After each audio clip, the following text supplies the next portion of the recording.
Hi friends, നമ്മളിന്ന് LP-UP എക്സാമിന് ആവശ്യമായിട്ടുള്ള മലയാളത്തിൻ്റെ ബോധനശാസ്ത്രത്തിൽ മുൻ വർഷത്തിൽ ചോദിച്ച കുറച്ച് ചോദ്യങ്ങളിലൂടെയും അതിൻ്റെ വിശദീകരണങ്ങളിലൂടെയുമാണ് പോകുന്നത്.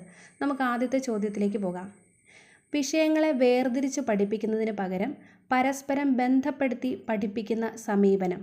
വിഷയങ്ങളെ വേർതിരിച്ച് പഠിപ്പിക്കുന്നതിന് പകരം പരസ്പരം ബന്ധപ്പെടുത്തി പഠിപ്പിക്കുന്ന സമീപനമാണ് ഏതാണ് എന്നാണ് ചോദിച്ചിരിക്കുന്നത്. ഇത് UPSC 2022 ചോദിച്ച ഒരു ചോദ്യമായിരുന്നു. ഇതിന് ഓപ്ഷനായിട്ട് കൊടുത്തിരിക്കുന്നത് പരിസര പഠന സമീപനം, ഗണിത സമീപനം, ഉദ്ഗ്രഥിത സമീപനം ഇവയൊന്നുമല്ല എന്നുള്ളതായിരുന്നു. ഇതിൻ്റെ ശരിയായ ഉത്തരം ഉദ്ഗ്രഥിത സമീപനമാണ്. വിഷയങ്ങളെ വേർതിരിച്ച് പഠിപ്പിക്കുന്നതിന് പകരം പരസ്പരം ബന്ധപ്പെടുത്തി പഠിപ്പിക്കുന്ന സമീപനമാണ് ഉദ്ഗ്രഥിത സമീപനം. ഇതേപോലെയുള്ള മറ്റൊരു ചോദ്യത്തിലേക്ക് പോകാം. പ്രീ പ്രൈമറി പാഠ്യപദ്ധതിയിൽ താഴെ പറഞ്ഞിരിക്കുന്നവയിൽ ഏതാണ് പരിഗണിക്കുക? ഇത് പ്രീ പ്രൈമറി ടീച്ചർ 2022 നടന്ന ഒരു ക്വസ്റ്റ്യൻ പേപ്പറിലെ ചോദ്യമാണ്. ഒന്നാമത്തെ ഓപ്ഷനായിട്ട് കൊടുത്തിരിക്കുന്നത് വിഷയ കേന്ദ്രീകൃത സമീപനം, ബി ഓപ്ഷൻ ഉദ്ഗ്രഥിത സമീപനം, സി പ്രശ്നാധിഷ്ഠിത സമീപനം, ഡി വിമർശനാത്മക സമീപനം. ഇതിൽ ശരിയായ ഉത്തരം ഉദ്ഗ്രഥിത സമീപനം എന്നുള്ളതാണ്. അപ്പോൾ നമ്മളിപ്പോൾ പറഞ്ഞ രണ്ട് ചോദ്യങ്ങളുടെയും ആൻസർ എന്ന് പറയുന്നത് ഉദ്ഗ്രഥിത സമീപനമാണ്. നമ്മുടെ മലയാളം പെഡഗോഗിയിൽ ബോധനശാസ്ത്രത്തിൽ പ്രധാനപ്പെട്ട ഒരു ഫാക്റ്റാണ് ഉദ്ഗ്രഥിത സമീപനം. എന്താണ് ഈ ഉദ്ഗ്രഥിത സമീപനം എന്ന് പറയുന്നത്? ഇതിൽ നമ്മൾ പ്രധാനമായും ഓർത്തിരിക്കേണ്ടുന്ന കുറച്ച് കാര്യങ്ങളുണ്ട്. നമ്മൾ ഈ ഉദ്ഗ്രഥിത സമീപനം പ്രധാനമായിട്ടും അഡോപ്റ്റ് ചെയ്തിരിക്കുന്നത് പ്രൈമറി ക്ലാസ്സുകളിൽ പഠിപ്പിക്കുന്നതിന് വേണ്ടിയിട്ടാണ്. അതായത് എടുത്തു പറയുകയാണെങ്കിൽ 1-2 ക്ലാസ്സുകളിലാണ് ഉദ്ഗ്രഥിത സമീപന രീതിയിൽ നമ്മൾ പഠനം നടത്തുന്നത്. പ്രത്യേകം ഓർത്തിരിക്കുക, പ്രൈമറി ക്ലാസ്സുകളിൽ നമ്മൾ ഉപയോഗിക്കുന്ന പഠന സമീപനം എന്ന് പറയുന്നത് ഉദ്ഗ്രഥിത സമീപനമാണ്. 1-2 ക്ലാസ്സുകളിലാണ് ഇത് ഉപയോഗിക്കുന്നത്. ഇവിടെ നമ്മൾ വീട്ടിൽ കൊച്ചുകുട്ടികളുണ്ടെങ്കിൽ നമുക്ക് മനസ്സിലാകും. 1-2 ക്ലാസ്സുകളിലൊക്കെ പഠിക്കുന്ന കുട്ടികളുണ്ടെങ്കിൽ നമുക്കറിയാം, അല്ലാതെ നമ്മൾ കേട്ടിട്ടുണ്ട്. ഈ പ്രൈമറി ക്ലാസ്സുകളിൽ അവരുടെ പാഠപുസ്തകങ്ങൾ ഉദ്ഗ്രഥിതം 1, ഉദ്ഗ്രഥിതം 2, 3 അങ്ങനെയൊക്കെയാണ് കൊടുത്തിരിക്കുന്നത്. അപ്പോൾ ഇവിടെ ഒരു സബ്ജക്റ്റ് വൈസ് ആയിട്ടല്ല ഇത് പഠിപ്പിക്കുന്നത്. മലയാളം, പരിസര പഠനം, സയൻസ് അങ്ങനെയല്ല കുട്ടികളെ പഠിപ്പിക്കുന്നത്. അവരുടെ ചുറ്റുമുള്ള അവരുടെ അനുഭവങ്ങൾ, മഴ, യാത്ര, ഉത്സവങ്ങൾ, അങ്ങനെ പല പല കാര്യങ്ങൾ, അവരുടെ സ്കൂൾ ജീവിതത്തിലെ കാര്യങ്ങൾ, അങ്ങനെ ഇവരുടെ ജീവിത പരിസരത്തിലുള്ള അനുഭവങ്ങളെ സമഗ്രമായിട്ട് പഠിപ്പിക്കുകയും അതിൽ നിന്ന് ഗണിതം, ഭാഷ, പരിസര പഠനം, കലാകായിക പ്രവൃത്തി, പ്രവർത്തന പരിചയം ഇതിലൂടെയൊക്കെ പഠിച്ചു പോവുകയാണ് ചെയ്യുന്നത്. ഇപ്പോൾ നമ്മൾ ഒരു കുട്ടി സ്കൂളിലേക്ക് പോകുന്നു എന്ന് പറയുന്ന ഒരു സിറ്റുവേഷനാണ് കൊടുക്കുന്നതെന്ന് വിചാരിക്കുക. അവിടെ പോകുമ്പോൾ ആ കുട്ടി ഒരു വണ്ടിയിലാണ് പോകുന്നത്. അപ്പോൾ അതിലെത്ര സീറ്റുകളുണ്ട്, അതിലെത്ര വീലുകളുണ്ട്, അങ്ങനെ ഗണിതത്തിൻ്റെ കാര്യങ്ങളൊക്കെ കുട്ടികൾ പഠിക്കുന്നു. പിന്നെ യാത്ര ചെയ്യുമ്പോൾ പരിസരത്ത് കാണുന്ന ചെടികളും സസ്യങ്ങളും കുളങ്ങളും ഒക്കെ പറയുമ്പോൾ അവർ പരിസര പഠനത്തെക്കുറിച്ചും പഠിക്കുന്നു. പിന്നെ അവിടെ എഴുതി വച്ചിരിക്കുന്ന ഓരോ പോസ്റ്ററുകളും കാര്യങ്ങളും ഒക്കെ കാണുമ്പോൾ അക്ഷരങ്ങളെക്കുറിച്ചും ഭാഷയെക്കുറിച്ചും ഒക്കെ പഠിക്കുന്നു, പരസ്പരം സംസാരിക്കുന്നു. അപ്പോൾ ഒരു സിറ്റുവേഷൻ വെച്ചിട്ട് പല സബ്ജക്റ്റുകൾ പഠിക്കുന്നതിനെയാണ് ഉദ്ഗ്രഥിത സമീപനം എന്ന് പറയുന്നത്. നമ്മൾ ചെറിയ ക്ലാസ്സിലെ കുട്ടികൾക്ക് ഈ സബ്ജക്റ്റ് വൈസ് വലിയ ക്ലാസ്സുകളിലെ പോലെ പഠിപ്പിച്ചാൽ അവർക്കത് ഗ്രാസ്പ് ചെയ്യാനുള്ളൊരു വയസ്സ് അവർക്കായിട്ടില്ല. അതുകൊണ്ട് തന്നെ ഇതുപോലുള്ള അവർക്ക് പരിചയമുള്ള ജീവിതാനുഭവങ്ങളിലൂടെ ഈ കാര്യങ്ങളുടെ അടിസ്ഥാനം, ഈ വിഷയങ്ങളുടെ അടിസ്ഥാനം പഠിപ്പിക്കുന്നതാണ് ഉദ്ഗ്രഥിത രീതി എന്ന് പറയുന്നത്. അപ്പോൾ ഇവിടെ പ്രത്യേകമായി ഓർത്തിരിക്കേണ്ട മറ്റൊരു കാര്യം കൂടിയുണ്ട്. വിഷയാധിഷ്ഠിതമല്ലാത്ത പാഠ്യപദ്ധതി ഏതാണ് എന്ന് ചോദ്യങ്ങൾ കണ്ടിട്ടുണ്ട്. അത് ഉദ്ഗ്രഥിത പഠനമാണ്. അപ്പോൾ പ്രത്യേകമായിട്ട് ഓർത്തു വയ്ക്കേണ്ട 2 പോയിന്റുകളാണ്. പ്രൈമറി ക്ലാസ്സുകൾ, അതായത് 1-2 ക്ലാസ്സുകളിൽ ഉപയോഗിക്കുന്ന പഠന രീതി എന്ന് പറയുന്നത് ഉദ്ഗ്രഥിത പഠനമാണ്. രണ്ടാമത് ഓർത്തിരിക്കേണ്ട പോയിന്റ്, വിഷയാധിഷ്ഠിതമായ പാഠ്യപദ്ധതി അല്ല ഉദ്ഗ്രഥിത പഠനം. അവിടെ വിഷയത്തെ അടിസ്ഥാനമാക്കി അല്ല പഠിപ്പിക്കുന്നത്. അപ്പോൾ വിഷയാധിഷ്ഠിതമല്ലാത്ത പാഠ്യപദ്ധതിയാണ് ഉദ്ഗ്രഥിത സമീപനം. അപ്പോൾ ഈ ഉദ്ഗ്രഥിത സമീപനത്തെക്കുറിച്ച് 2 ചോദ്യങ്ങൾ ചോദിച്ചിട്ടുണ്ട്. അപ്പോൾ അതാണ് നമ്മൾ പരിചയപ്പെട്ടത്. അതുപോലെ തന്നെ എന്താണ് ഉദ്ഗ്രഥിത സമീപനം എന്നും നമ്മളിപ്പോൾ പഠിച്ചു കഴിഞ്ഞു. ഇനി അടുത്തൊരു ഭാഗത്തേക്ക് പോകാം. രചനാന്തരണ പ്രജനക വ്യാകരണം ആവിഷ്കരിച്ച ഭാഷാശാസ്ത്രജ്ഞൻ ആര് എന്നുള്ളതായിരുന്നു ചോദ്യം. ഇത് UPSC 2023 ഏറ്റവും പുതിയൊരു ക്വസ്റ്റ്യൻ പേപ്പറിലെ ചോദ്യമാണ്. രചനാന്തരണ പ്രജനക വ്യാകരണം, പ്രജനന വ്യാകരണമെന്നും കാണാറുണ്ട്, ആവിഷ്കരിച്ച ഭാഷാശാസ്ത്രജ്ഞൻ ആര്? ഓപ്ഷനായിട്ട് തന്നിരിക്കുന്നത് വൈഗോട്സ്കി, നോം ചോംസ്കി, ബ്രൂണർ, പിയാഷെ. ഇതിൽ ഉത്തരമായിട്ട് വരുന്നത് നോം ചോംസ്കിയാണ്. അപ്പോൾ ഭാഷയുമായിട്ട് ബന്ധപ്പെട്ടത് നോം ചോംസ്കിയാണ്. അടുത്ത ചോദ്യത്തിലേക്ക് പോവാം. മനുഷ്യൻ ജനിക്കുന്നത് ഭാഷാ പഠന സംവിധാനത്തോടെയാണ് എന്ന് പറഞ്ഞ ഭാഷാശാസ്ത്രജ്ഞൻ ആര്?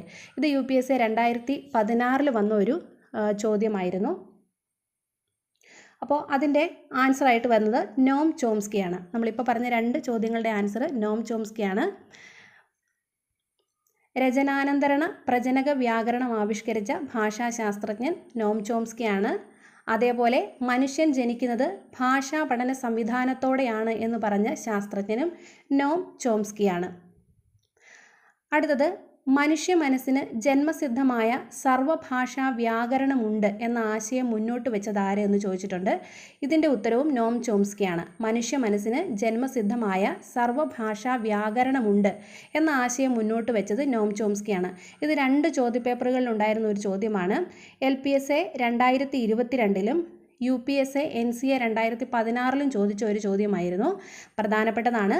മനുഷ്യ മനസ്സിന് ജന്മസിദ്ധമായ സർവഭാഷാ വ്യാകരണമുണ്ട് എന്ന് അഭിപ്രായപ്പെട്ട വ്യക്തി ആരാണ്? മനഃശാസ്ത്രജ്ഞൻ നോം ചോംസ്കിയാണ്. ഭാഷാ ശാസ്ത്രജ്ഞനാണ് അദ്ദേഹം. അടുത്തത് ഇതുമായി ബന്ധപ്പെട്ട മറ്റൊരു ചോദ്യമാണ്. നോം ചോംസ്കി മുന്നോട്ട് വെച്ച ഭാഷാ പഠന സിദ്ധാന്തവുമായി ഏറ്റവും അടുത്ത് നിൽക്കുന്നത് ഏത്? നോം ചോംസ്കി മുന്നോട്ട് വെച്ച ഭാഷാ പഠന സിദ്ധാന്തവുമായി ഏറ്റവും അടുത്ത് നിൽക്കുന്നത് ഏതാണ് എന്നാണ് ചോദിച്ചിരിക്കുന്നത്. ഇത് UPSA 2012 ചോദിച്ച ഒരു ചോദ്യമാണ്.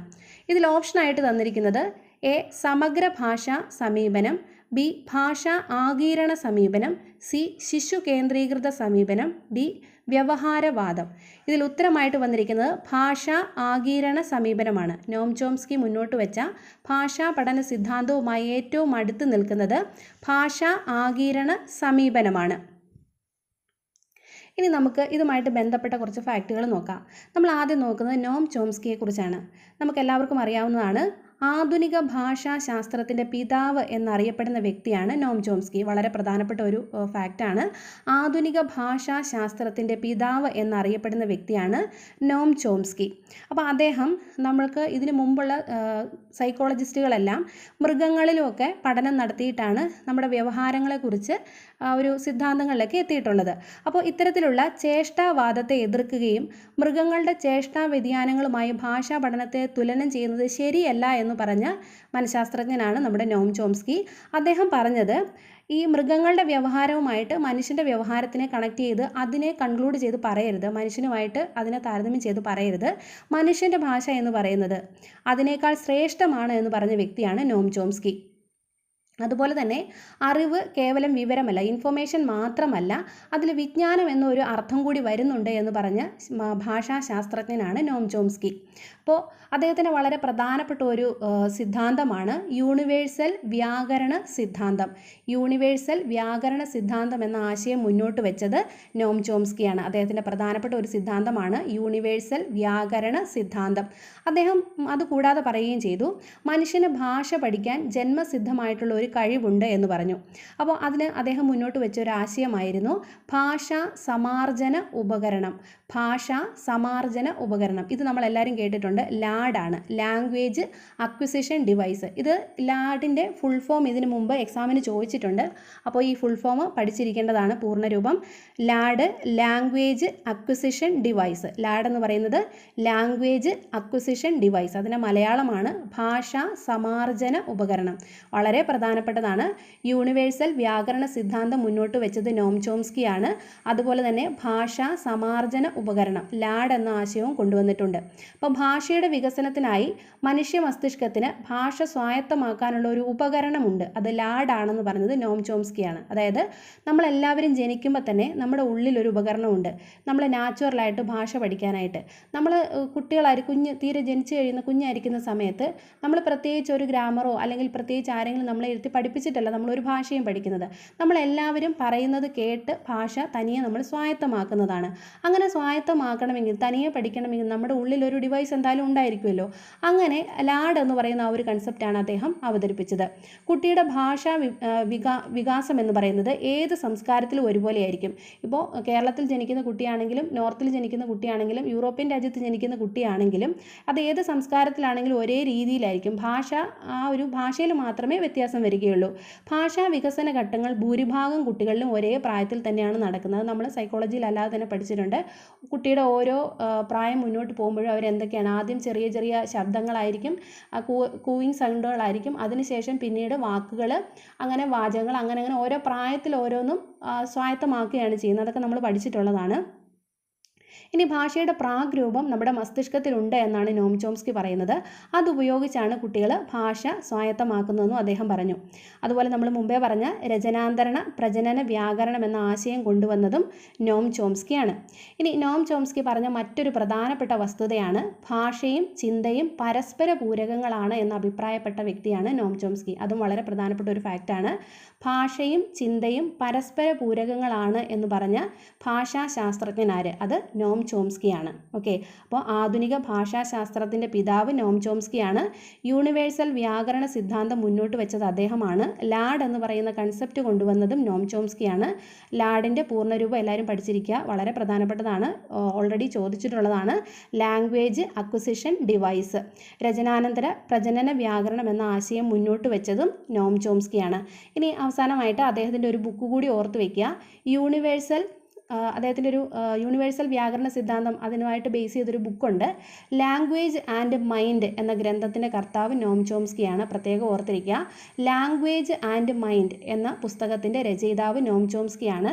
അതുപോലെ തന്നെ current issues in linguistic theory, reflections on language, syntax structures, ഇതൊക്കെ അദ്ദേഹത്തിൻ്റെ മറ്റ് പ്രധാനപ്പെട്ട ബുക്കുകളാണ്. Syntactic structures, current issues in linguistic theory, reflections on language, അപ്പോൾ ഇതൊക്കെ അദ്ദേഹത്തിൻ്റെ മറ്റ് ഗ്രന്ഥങ്ങളാണ്. നമ്മൾ പ്രധാനമായും ഓർത്തിരിക്കേണ്ട ഗ്രന്ഥം ഒരെണ്ണമാണ് ലാംഗ്വേജ് ആൻഡ് മൈൻഡ്. അത് നോം ചോംസ്കിയുടെ ബുക്കാണ്, ലാംഗ്വേജ് ആൻഡ് മൈൻഡ്. അപ്പോൾ നമ്മൾ ഇന്ന് ഒരു 2 ഏരിയയാണ് നമ്മൾ നോക്കിയത്.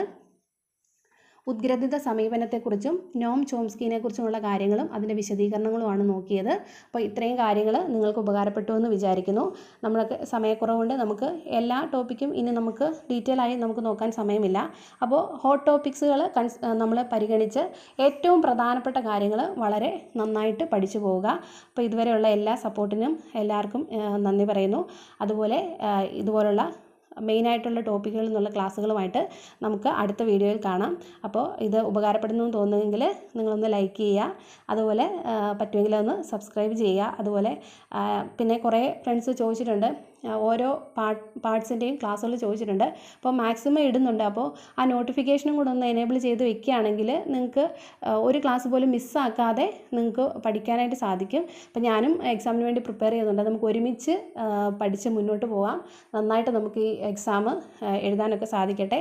അപ്പോൾ എല്ലാ സപ്പോർട്ടിനും താങ്ക് യു. നമുക്ക് ബാക്കി ക്വസ്റ്റ്യനുമായിട്ട് അടുത്ത വീഡിയോയിൽ കാണാം.